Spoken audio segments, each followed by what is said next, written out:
Tonight on CBC Vancouver News. I'm still healing from that day. I want to tell everyone that Indigenous people experience discrimination. 3 years after the trauma of being wrongfully arrested, a man and his granddaughter are awarded damages.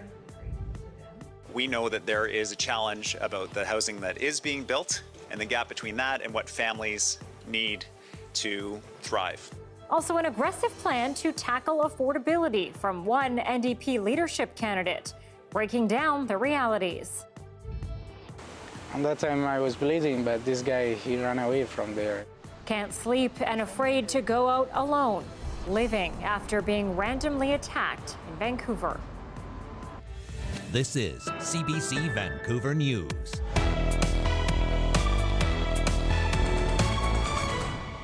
Good evening and thanks for joining us. I'm Anita Bathe. Vancouver police are apologizing tonight and paying up 3 years after an Indigenous man and his granddaughter were wrongfully handcuffed outside a bank. As John Hernandez reports, the police board admits officers discriminated. We were on a family trip in Vancouver and we were supposed to be making good memories together. Instead, what happened to me and my grandfather traumatized me. A moment of reflection and an attempt to heal. Nearly 3 years since the day this family felt helpless after walking into a Vancouver bank. As First Nations people, it doesn't matter where we go, we're always looked at differently.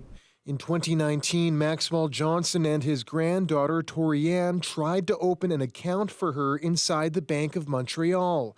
An employee called police on suspicion they had fake status cards. They were then detained and handcuffed. One of the things I keep seeing is my granddaughter standing on that street crying while she's being handcuffed. I don't think any parent or grandparent should ever see that in their lifetime. On Wednesday, a step towards closure, marked by the signing of a settlement between the family, the Heiltsuk First Nation, and the Vancouver Police Board. This settlement provided damages for Maxwell's family and also for the community. And in this way, the damages are communal-based. Along with payment to the family, police have admitted officers acted with discrimination. $100,000 will be paid to the Heiltsuk First Nation for programs supporting at-risk women. Police will also develop improved anti-Indigenous racism training and create an oversight committee to ensure terms are met. That type of a plan to overhaul policing to address anti-Indigenous racism, there are not a lot of examples in Canada of that. And so in some respects, I would say this is a path-breaking one. Having VPD step up and doing this apology and making changes, that's really big of them, and it's going to make a big difference. A step forward with the acknowledgement that healing takes time. I also want to tell everyone, especially Indigenous kids, to be strong and speak out when they face discrimination. Police will hold an apology ceremony at the Heiltsuk's Big House in Bella Bella next month. John Hernandez, CBC News, Vancouver. NDP leadership candidate David Eby is promising some sweeping changes to housing in BC if he's elected leader and becomes premier. The plan focuses on housing unaffordability, rental protections, and real estate speculation. But critics have plenty of questions. Dan Burrett joins us live with all the details. Dan, what stands out in this plan? Anita, a lot of money being pledged to protect rental housing and stopping stratas from restricting rentals, among other things. Take a look. Eby says $500 million from a new rental housing acquisition fund would be used to buy at-risk affordable rental housing to protect it from speculators. A new anti-flipping tax on the resale of residential property within 2 years of purchase. He would legalize secondary suites across BC and stop stratas from restricting rentals. Still, Eby is touting cooperation with cities and towns. There's a proposal around allowing the same process to approve a single-family house for up to 3 units on the same footprint. That'll involve engagement with municipalities about what their infrastructure needs are so that that can be supported. We're not going to be able to go on our own, but we are going to need all cities to recognize that that housing is essential. Dan, some very big plans here. So what sort of reaction are you hearing? Because I know when it comes to housing, a lot of people have opinions. A huge issue across the province, as we know, Anita. The group Small Housing commends the plan, but thinks in some cases many standard residential lots can actually fit 4 or 5 units. BC Liberal finance critic Peter Millibar, meanwhile, wants to know where some of these ideas were years ago. It really makes one question where this was for the last 6 years. Mr. Eby was a leading minister. He's been the housing minister for almost 2 years now. He had enough heft within caucus and cabinet to strong-arm everyone not to run against him for leadership, yet couldn't advance any of these ideas as the housing minister.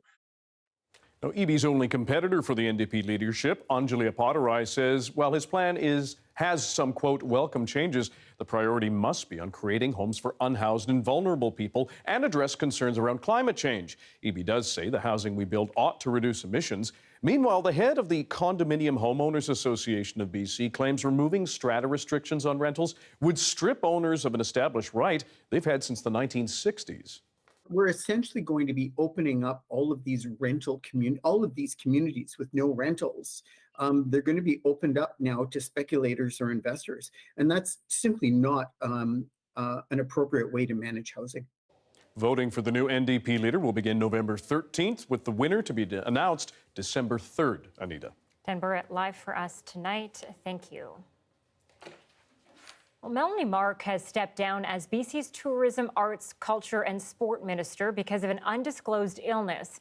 Premier John Horgan says she is going on medical leave to focus on pressing and urgent personal matters. Her departure is effective immediately. Mark has been Tourism Minister since 2020. Before that, she was Minister of Advanced Education, Skills and Training. She was elected to the riding of Vancouver Mount Pleasant in 2016, becoming the first First Nations woman in BC history to serve in cabinet.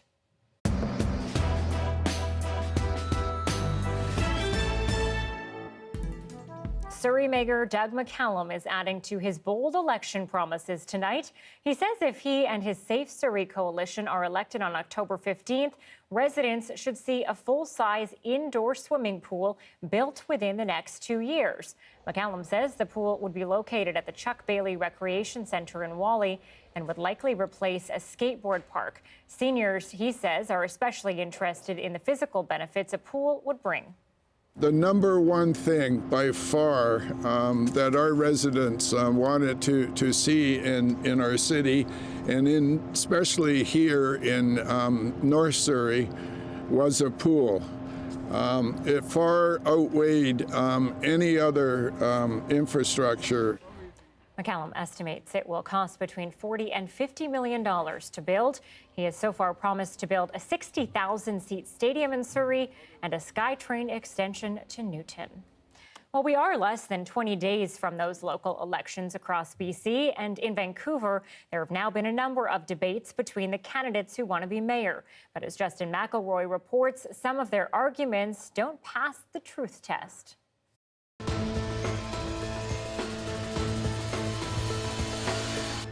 It's aggressive politics, Canadian style.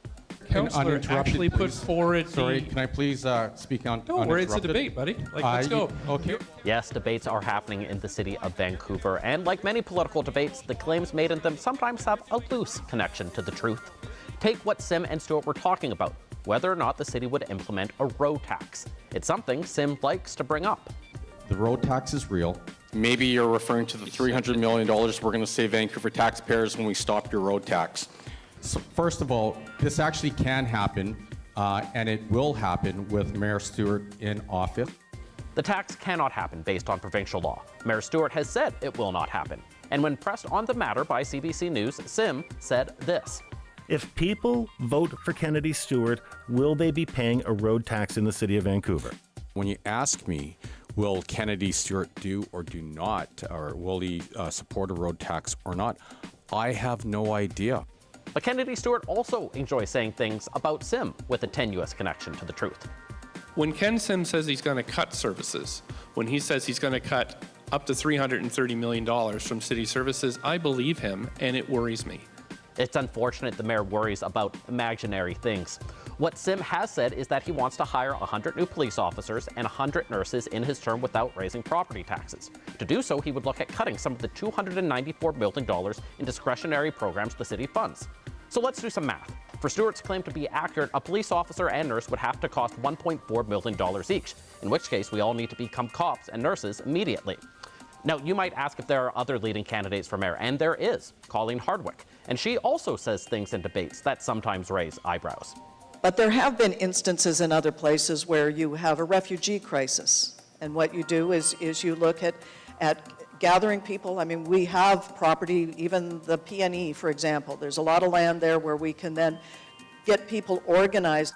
Folks online pointed out that the PNE was previously used for gathering and organizing people the city wanted to deal with as an internment camp in World War II, which may be why Hardwick changed her tone in the next debate. The trick, I think, is from a logistical perspective, is going to be to find a city-owned property, and I won't say the PNE again because it'll get misrepresented. Stewart has run this city for the last 4 years. Sim finished runner-up last time and has run successful businesses, and Hardwick has spent her entire life thinking about how Vancouver runs. They are serious people. Whether all their claims at the debates are equally serious is also up for debate.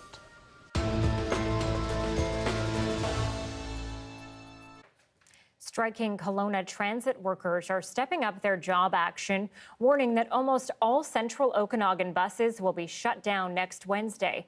The union says almost a month of escalating job action hasn't moved management, U.S.-based First Transit. The union says First Transit tabled a proposal 8 weeks ago offering a 1.5% wage increase, but talks have stalled. Any shutdown will affect tens of thousands of commuters and users from Vernon to Kelowna to Penticton. An anesthesiologist in Surrey has been charged with sexual assault after an incident at his clinic. Olumuyiwa Bambade was charged earlier this month after a woman reported being sexually assaulted while getting a physical exam at his pain clinic. The incident was reported to the RCMP. Bambade turned himself in, but he was released under certain conditions. He is not allowed to be alone with a female patient unless there is a chaperone present. He's also required to display a notice underlying that fact.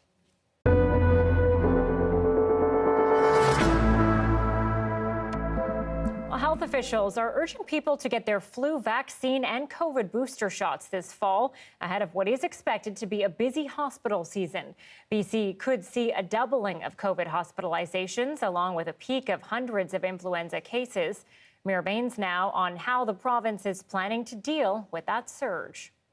Health experts around the world are warning about a potential twindemic this fall and winter. It's a scenario where a surge in COVID infections coincides with the severe flu season, putting more pressure on the healthcare system. Provincial Health Officer Dr. Bonnie Henry says this year's flu season could start early and says get your flu shot as soon as it's ready. We've started to receive vaccines and we'll be moving them out to people in the community, and it'll be available in all of our pharmacies and community clinics by October 11th. Henry says a more severe season in Australia and New Zealand shows what BC needs to be prepared for. The province has seen very little to almost no influenza the last few years. She says people should also receive an invitation for a bivalent booster shot targeting the Omicron variant in the next few weeks. We have a high level now of protection, but that protection may fade over time, and we have things that we can do to stop that from happening. And that means getting vaccinated, boosting up that protection again over the next few months. There are also concerns waning immunity in November and December will lead to more COVID infections. The province is boosting surveillance by increasing its wastewater monitoring, which officials say accurately reflects how the COVID infection is faring. Health Minister Adrian Dix says a plan is in place to free up 1,500 hospital beds by moving some patients into community care. Currently, there's an average of 350 hospitalizations, expected to go up significantly this fall. That means, on top of the 350 we have now, there's an expectation we might get to 700, and that is a significant number of patients. He says influenza this season suggests a peak of 1,200 hospitalizations, which could happen earlier than previous flu seasons in mid-November or December. Health officials say a last resort tactic would be to postpone non-urgent surgeries, something not seen since the peak of COVID infections. Mira Baines, CBC News, Vancouver. We're learning more details tonight about what actually happened to the meal delivery man who survived a potentially deadly stabbing earlier this month. Hamid Habibi, who came to Canada from Afghanistan just 5 months ago, suffered multiple stab wounds while dropping a meal off in Chinatown just about 2 weeks ago. The man accused of the random attack has been arrested and charged and remains in police custody. I met with Hamid earlier today to talk about his terrifying ordeal. Hamid, thank you so much for coming here and speaking with us today. You're welcome. Thank you. It's incredible to see your injury in person. I cannot imagine what you went through. So can you take us through that day? What exactly happened to you? On Sunday, I took the delivery and I went to the customer address to drop off the order. But the guy was standing in the corner of the street, and I went through over there and looking for the building to how to get in. This guy, he came and grabbed the bike handle and asking me that this is nice bike. I say, yeah, and I just wants to walk away and turn right and to lock my bike to drop the order. And the guy, he was looking his pockets and checking out and checking the street if somebody is there or police or maybe something. But he came back from my behind and I was locking the bike and I see the knife. It was shining also. When I see the knife and I turn my left, and this guy started attacking me with the knife. And I got like 5 stabs in my neck and my chest and back shoulder. And that time I was bleeding, but this guy, he ran away from there and he walked away. And the lady, she screamed on me that, so you are bleeding in your neck. It was, all my clothes was in blood and my shoes, everything. I don't remember most of this accident because it was so fast and, I was in shock and I also scared. Absolutely. It's a lot that happened to you, and you just came from Afghanistan 5 months ago. You came here to get away from what's happening there. So what has gone through your mind as you've been recovering over these past few weeks about now being in Canada and experiencing something so horrific? In nighttime, I can't sleep, sometimes I'm getting scared. And I'm worried about my future, but I'm not losing my hope but I hope that I'm getting better. But since that accident, my face is, I can't move my face and I have in my right hand pain. It's making me a little bit worried, but I don't have any response from doctors. Is that good or not? And you haven't been able to tell your family back home, have you? Yeah, because they are getting worried about this, this accident happened.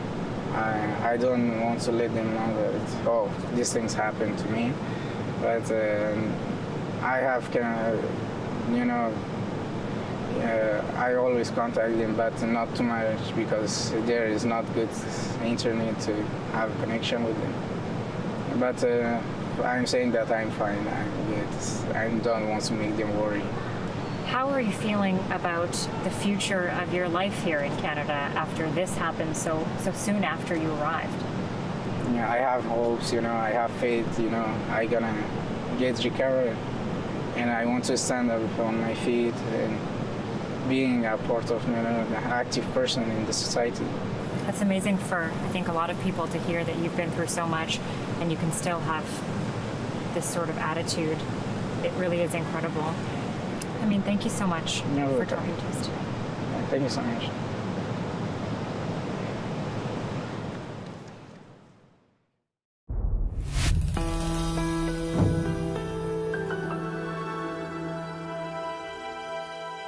On the island, residential school survivors were invited to paint the bridge that links Port Alberni to the Seychelles First Nation orange in honor of survivors. It's the iconic bridge on Highway 4, and it had to be painted silver for years. To survivors, it's always been a reminder of their time trapped in Alberni Indian Residential School and the bridge they weren't allowed to cross to leave. Now they are reclaiming it by painting its pillars orange. Feels like we're almost renewing something, you know, that gave us bad memories and triggers. Because we need people to remember that this really happened to us. Seychelles children also took part in honoring residential school survivors. The act of reconciliation comes as the First Nation completes its initial scans of the former site of the Alberni Residential School for potential grave sites. Well, during this Truth and Reconciliation Week, many Canadians will take at least a bit of time to learn about the impact of the residential school system. But at some post-secondary institutions, that's happening every week. Deanna Sumanak-Johnson has details of a new wave of programs. Parliament passed Bill C-5 to create a day of commemoration to honor the survivors. And this Indigenous Studies class is now compulsory for all undergrads at University of Prince Edward Island. One of the professors teaching the course says some students fresh out of high school may be surprised by what they learn. The racism that still exists, the inequality, the overrepresentation of Indigenous peoples in our federal prisons, the impacts of Indian residential schools have created. It's all new to them. Thank you. This school year, UPEI and other institutions are going above and beyond to offer innovative courses that focus on Indigenous perspectives. And David Vera says everything changed a year and a half ago. Those unmarked graves in Kamloops, BC, and then a number of other sites, I think that really struck to the core of what we have to do. After that, they realized things needed to change. For some institutions, that change meant compulsory courses in Indigenous studies and pouring money into new programs and courses tailored specifically to Indigenous students.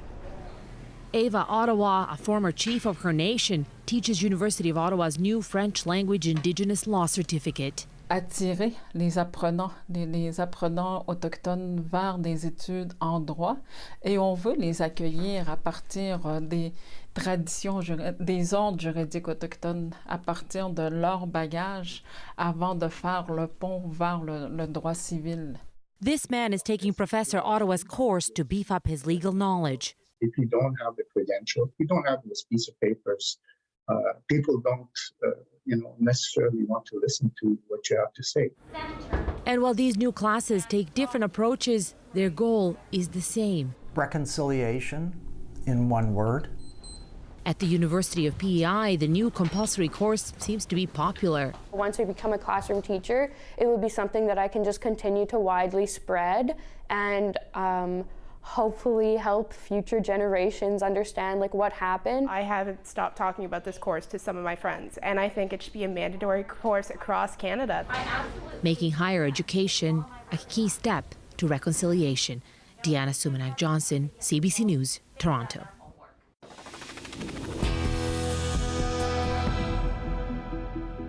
Sid Chow Tan, a longtime community filmmaker, activist, and organizer, has died. Chow Tan was a founding director of the Head Tax Family Society of Canada. Born in China, his family moved to Battleford, Saskatchewan when he was a child. In Vancouver, he was a champion for the disadvantaged. He was a passionate filmmaker who advocated on behalf of Chinatown, the downtown east side, and the environment. He even ran for Vancouver City Council. Those close to him remember his passion and energy. Chow Tan is survived by his daughter, son, and grandchildren. At 6:23, you are looking at a live shot tonight at Florida. The state is reeling after Hurricane Ian came ashore earlier today. Nearly 2 million people without power and fears of devastating storm damage. We'll take you to the Sunshine State next.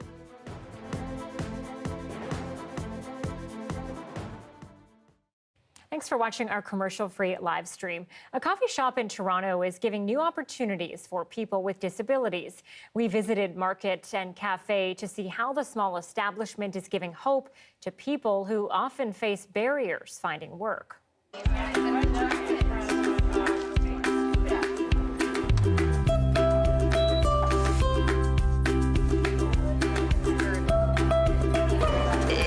makes me feel like I'm really helping the community out. And this is where I belong.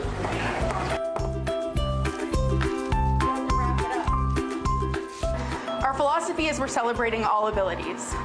But specifically, we really want to give work opportunities to people with different intellectual and developmental disabilities. So that's what they want, that's what they're asking for. They want to work, and so this cafe is set up to give them the work experience because they're talking to customers, they're stocking inventory, they're selling product, they're making coffees. All of our coffees are handcrafted, so they're learning all of the things that you need to know when you work at an establishment, and then they're also getting those like core things that you want to be a great employee, like learning how to take initiative and, you know, think on your feet and manage your own tasks.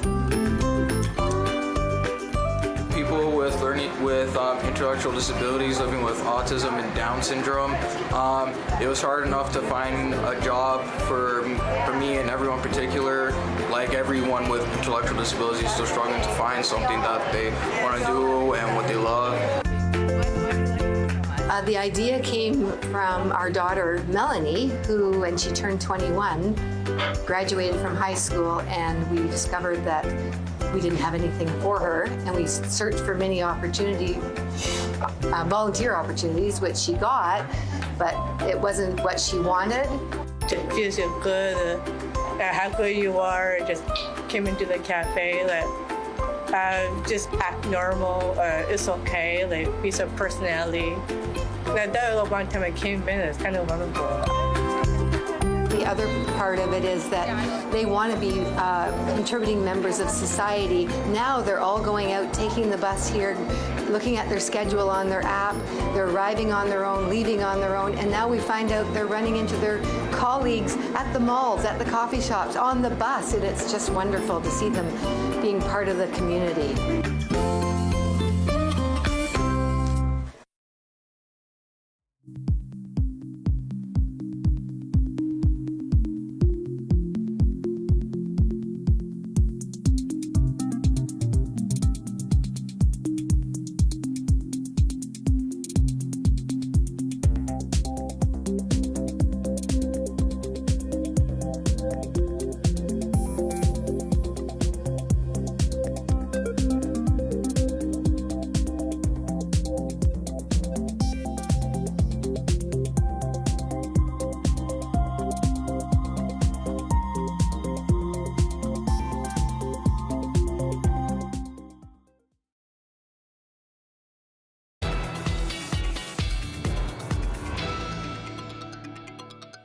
Parts of Florida's west coast are underwater right now and facing more danger tonight as Hurricane Ian churns across the state.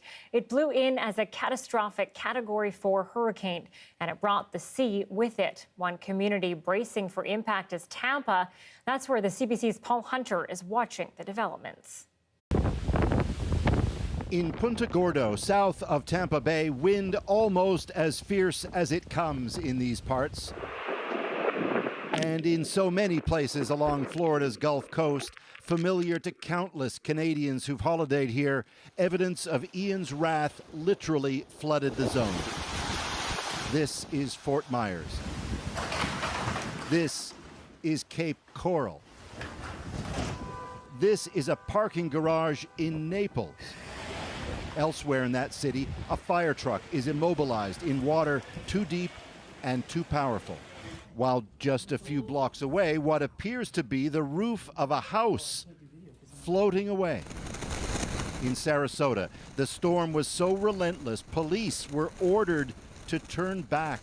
We just made the decision just now to withdraw all of our police officers from the streets just because of the sustained wind pressure.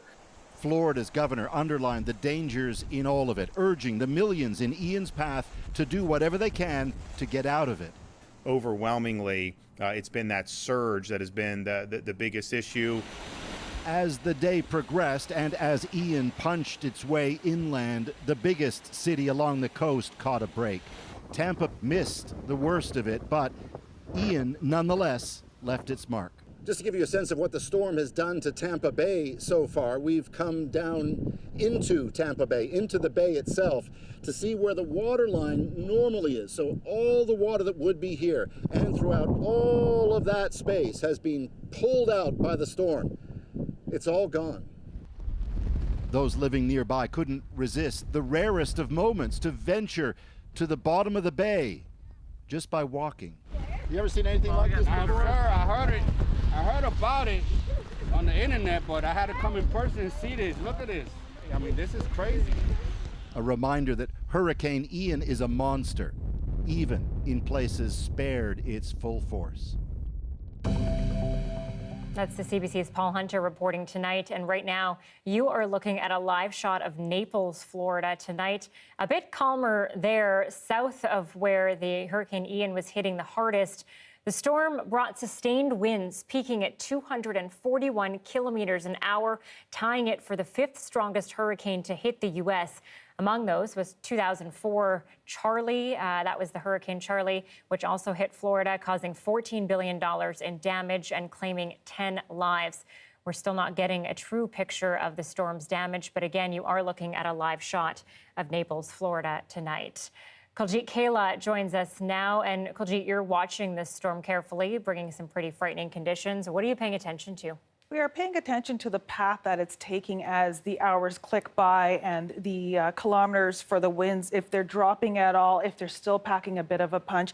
Now, it started off coming out of the Gulf of Mexico and came in and made landfall. About 241 kilometers an hour is when it first struck, so it's pretty significant. Knocked out power, as you said, to almost, 2 million people, 2.5 million people still under evacuation orders. It is now down to a grade 2 category. So it's starting to kind of lose a little bit of steam, but not a lot. Still sitting at 185 kilometers an hour this hour as we track it, as it's making its way now into South Carolina. Now, it's going to get there at about 2 a.m. on Thursday, packing about 140 kilometers an hour winds, and then it'll die down just a little bit, but it will make its way inland all the way up to Virginia as well, and that'll be by about Saturday at 2 a.m., and that'll be at about 75 kilometers an hour. So the next couple of days still very crucial, and there's still going to be some significant damage in terms of flooding inland, as well as it makes its way through South Carolina and eventually into Virginia before hopefully it dies off soon. Anita?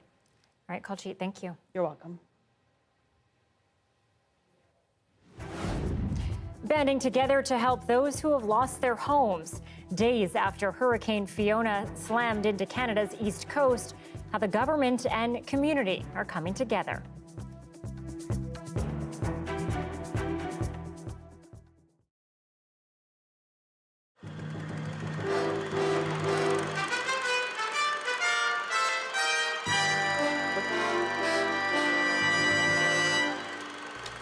A unique broadcasting venture is taking place in Vancouver. The public broadcasting system in Seattle is trying to attract more Canadian viewers and money, and it has formed an alliance with Simon Fraser University. As Colin Hoth reports, other PBS stations are considering similar moves.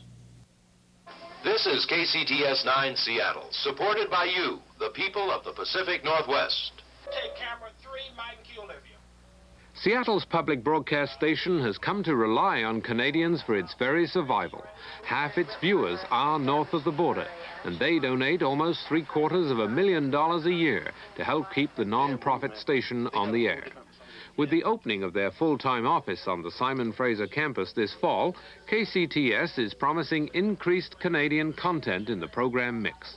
Public affairs, arts, and sports shows from BC. They say they'll be funneling Canadian-made programs into the network of PBS stations across the United States. And yes, they will be looking for more Canadian dollars, donations from private and corporate sources.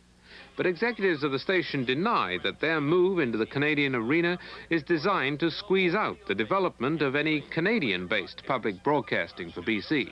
When you consider the amount of commercial television services available to the public, in some places 4 to 8 commercial stations, then if you say right now there's only one public television station or service, there's no problem in having more than one. So I don't preclude a Canadian public television service in British Columbia. There are 13 American PBS stations that beam their programming north into Canada. They plan a get-together in Toronto next month to take a look at what the Seattle station is doing.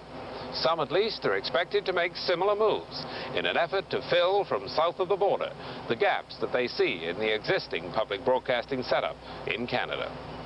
Colin Holt, CBC News, Vancouver.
Let's go to Newfoundland now, where government support is being promised to help those left homeless by Hurricane Fiona.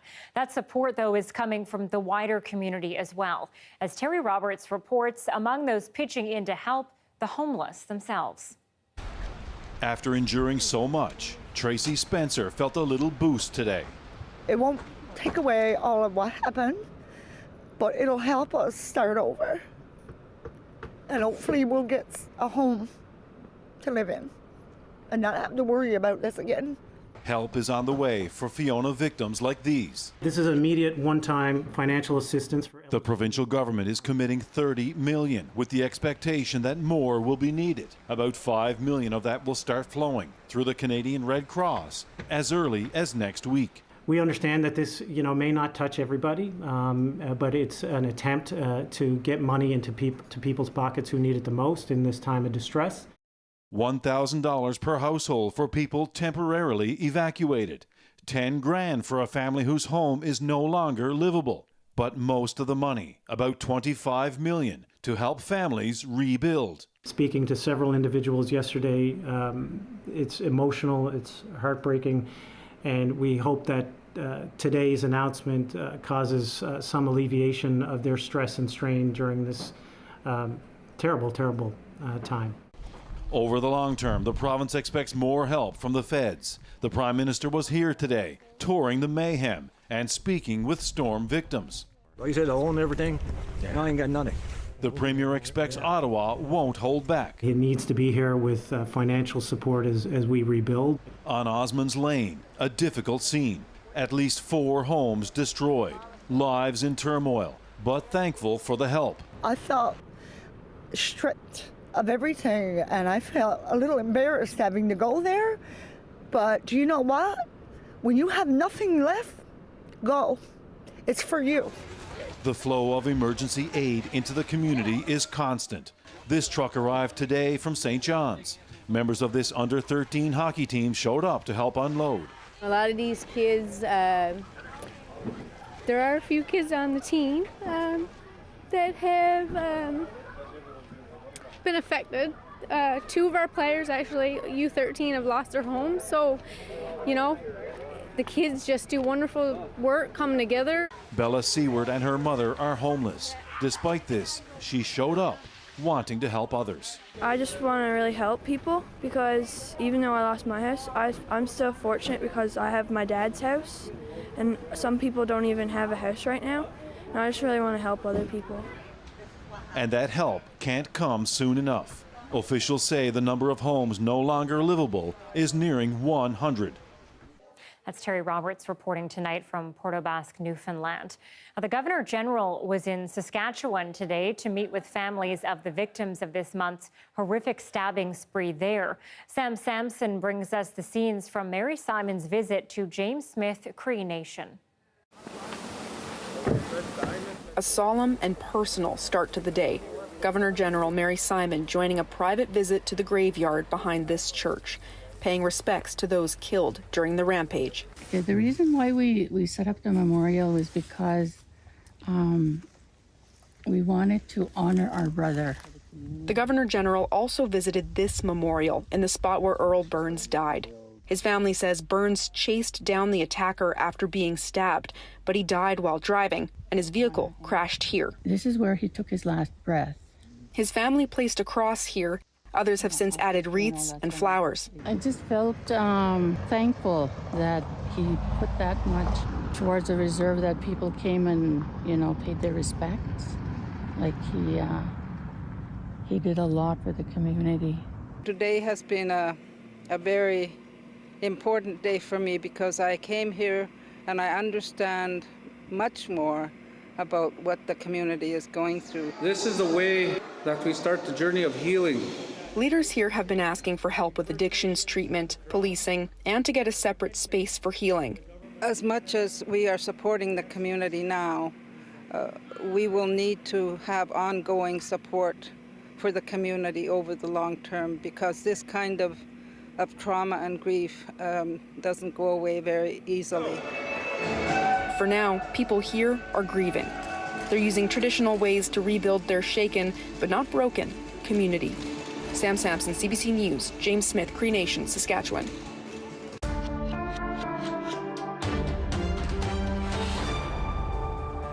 The undersea pipelines that are supposed to be carrying natural gas from Russia to Europe have suffered some mysterious damage. European officials believe it's sabotage, and some suspect Russia itself could be responsible.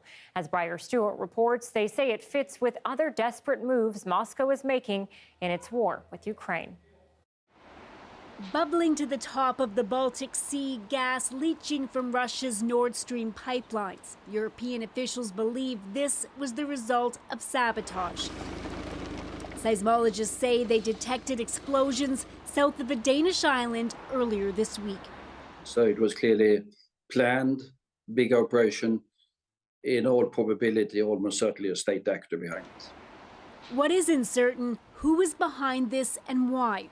The Nord Stream lines, which run from Russia to Germany, are a key flashpoint between Europe, which relies on imported energy, and Russia, which stands accused of weaponizing its supply.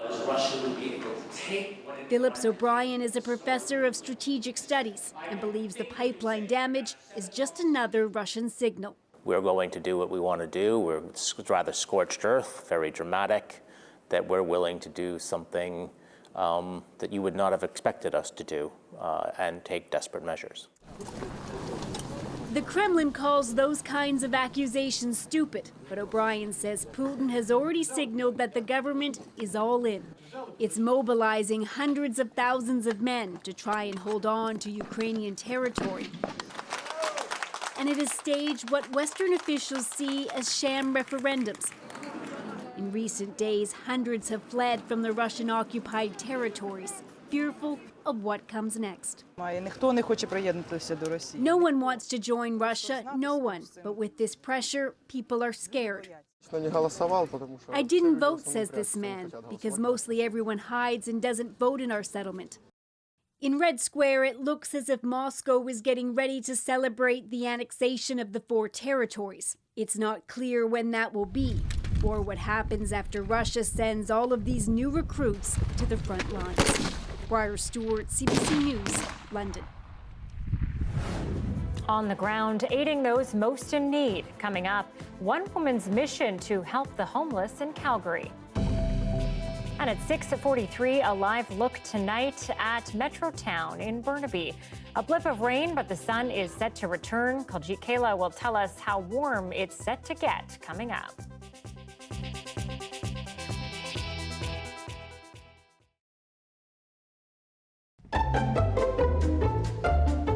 This is Art 101, and I'm Professor Lise. I'll be bringing you stories of art that explains the boring parts, the controversial parts, and just the parts you don't understand. Oh, hello. I'm Professor Lise, and I've just been in my library researching pinatas. Pinatas, the hollow containers that are usually filled with candy, hung from the ceiling, and obliterated by your drunk uncle at your 6th birthday party. We most often associate them with Mexico. Pinata literally means jug or pot, and it's always been a way of smashing stuff to celebrate and make it rain with candy. But depending on who you ask, the form of the pinata comes from a lot of different places. One theory sees their history start in China, where the pots were made in animal shapes, filled with seeds, and hit with sticks.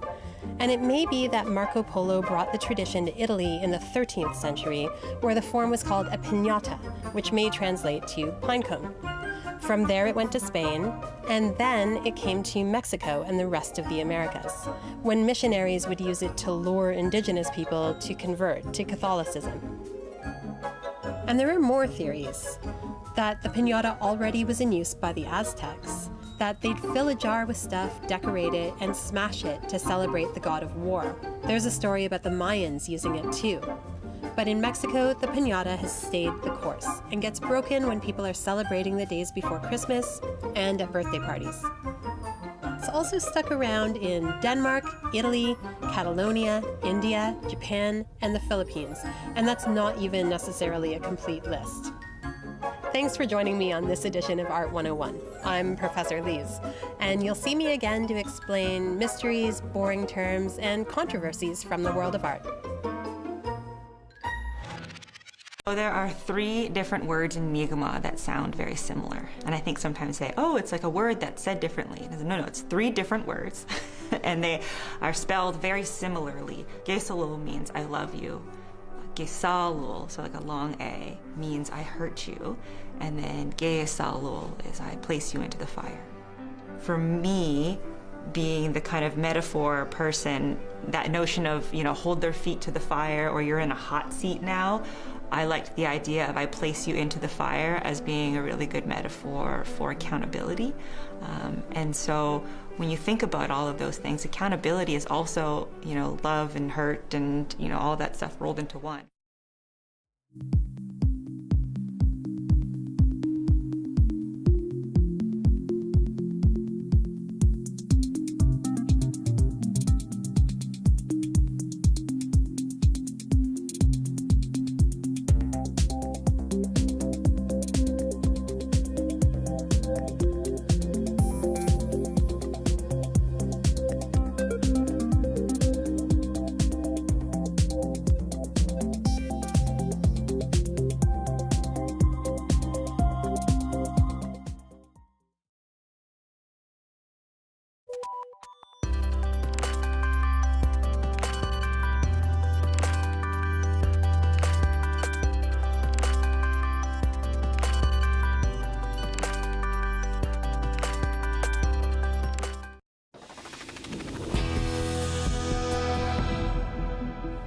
Some sad news to tell you about. Just breaking a little while ago here. Rapper Coolio is dead at age 59.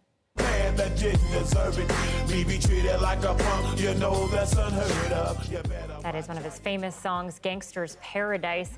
According to reports, the rapper suffered a suspected heart attack this afternoon. Coolio, born artist Leon Ivory Jr., broke out in 1995 with the hit song Gangster's Paradise in the Dangerous Minds movie soundtrack. The song was #1 on the Billboard Hot 100 for 3 weeks and topped music charts around the world. Coolio is survived by his 6 children.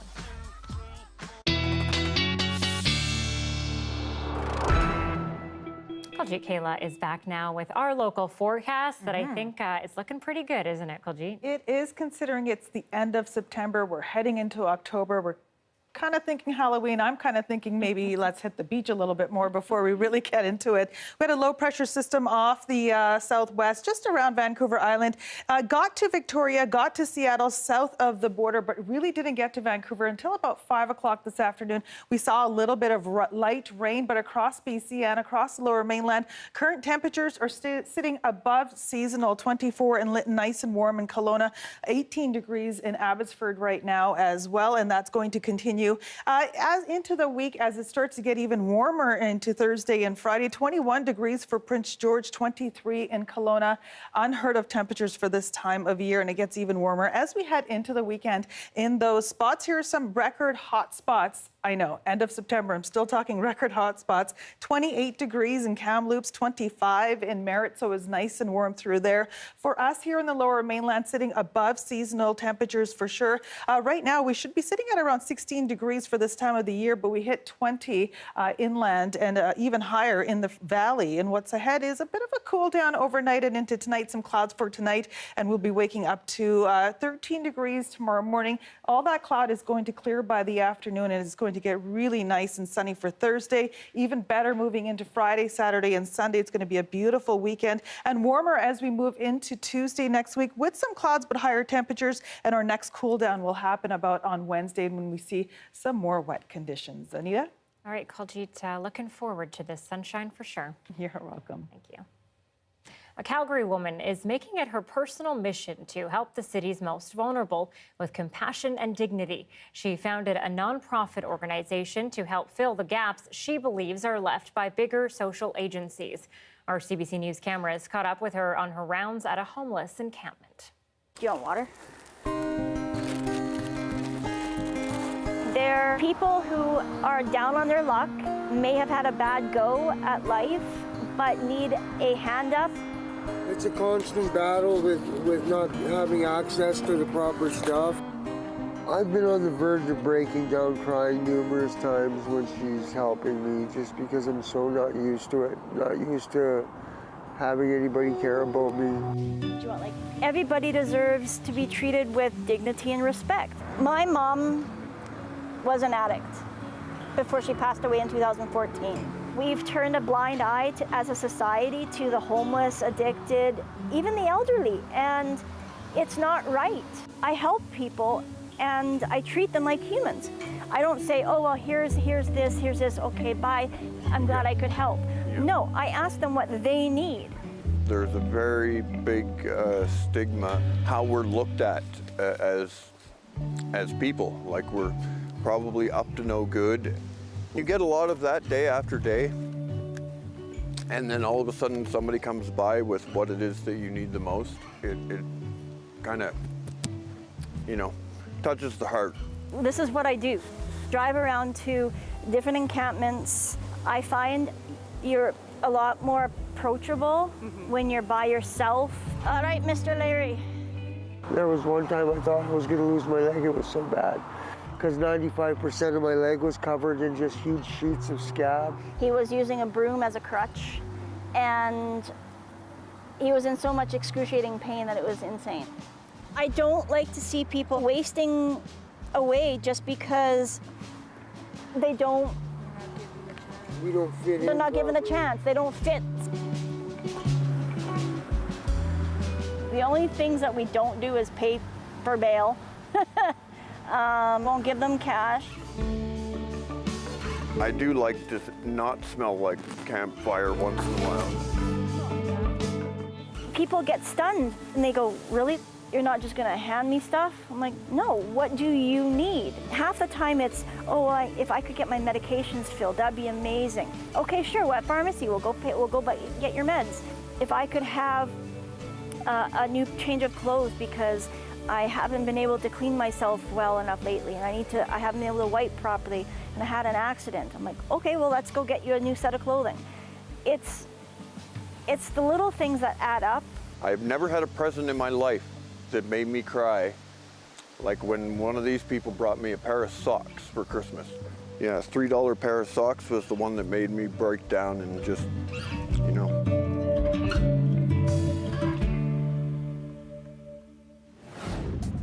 It's been 50 years from the famous Summit series that matched Canada versus the Soviet Union. The lasting impact of those hockey games is next.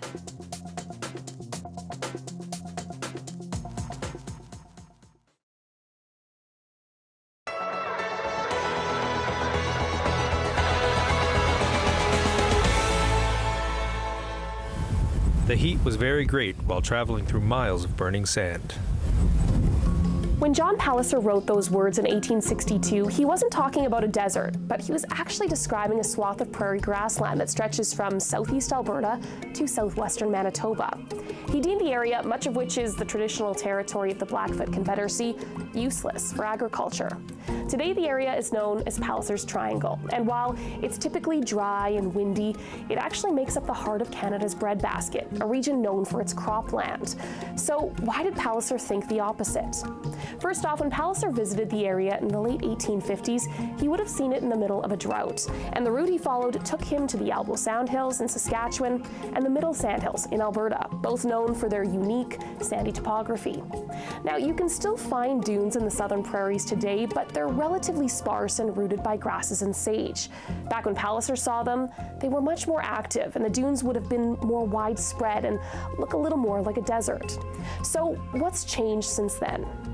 Our sand dunes in the southern prairies formed thousands of years ago due to glacial ice melt, and those active dune fields have been slowly shrinking ever since. However, when Palliser saw the dunes in the mid-19th century, land practices were different than they are now, and disturbances from wildfires and even bison would have kept the dunes more active. Today, most sandhill areas are used as dryland agriculture for grazing cattle, which decreases dune disturbance significantly. But as we've already seen happen in Palliser's Triangle, we know that the dune fields can always change. As our climate warms, increasing the risk of drought, it's possible that the area could revert to the desert-like environment Palliser witnessed. Extended drought conditions, perhaps even longer or more severe than we've seen historically, could reduce the vegetation that holds that sand in place and expand margins of active dune areas, which would have an impact on livestock and crops in the area.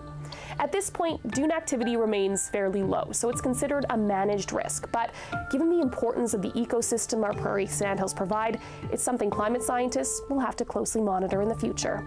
Christy Kleimenhage, CBC News, Edmonton.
We're sharing really important information with the public, and I feel like this is exactly what our job is, especially as the public broadcaster, especially in morning radio. That's incredibly important. Hi, I'm Amy Bell, and here's what's in your CBC Vancouver inbox. Celebrate the achievements and resilience of women in the workforce with CBC's Michelle Elliott on November 2nd at the annual Dress for Success Luncheon. Get tickets and learn more at successluncheon.ca. And support youth arts education with Gloria Makarenko at Splash, Arts Umbrella's 40th annual gala and art auction on October 22nd. Get your tickets at artsumbrella.com. 50 years ago today, the most famous goal in hockey history was scored. It gave Team Canada the win in a groundbreaking and nail-biting series against the Soviet Union. Here's a shot. Henderson made a wild stab for it and fell. Here's another shot. Right by the score. Henderson! Paul Henderson scored with just 34 seconds left in the final game. The victory in the 1972 Summit Series cemented Canada's reputation as a hockey superpower. The Canadians took the final game with a 6-5 win. They claimed the 8-game series with a record of 4 wins, 3 losses, and a tie. Now, members of that Team Canada from the 1972 Summit Series are in Toronto for 50th anniversary celebrations. 3 of the players, Ken Dryden, Paul Henderson, and Serge Savard, met with reporters to talk about the historic series against the Soviets. We had a great team, and you know, everybody mentioned at that time, if you're old enough to remember, that we were not going to lose a game. We were going to win all the games by 4 or 5 goals. But if that happened, I don't think we would have been here tonight. It was very, very difficult series. I think Team Canada 72 did a lot to unite the country at that time, and I'm very proud of it. Paul Henderson, who scored that famous winning goal in the final game, called it the highlight of his career. And he says there was a lot of factors that fell into place that allowed it all to happen. Awesome stuff. Well, thanks for being with us tonight on CBC News at 6. We'll leave you with a shot from Naples, Florida.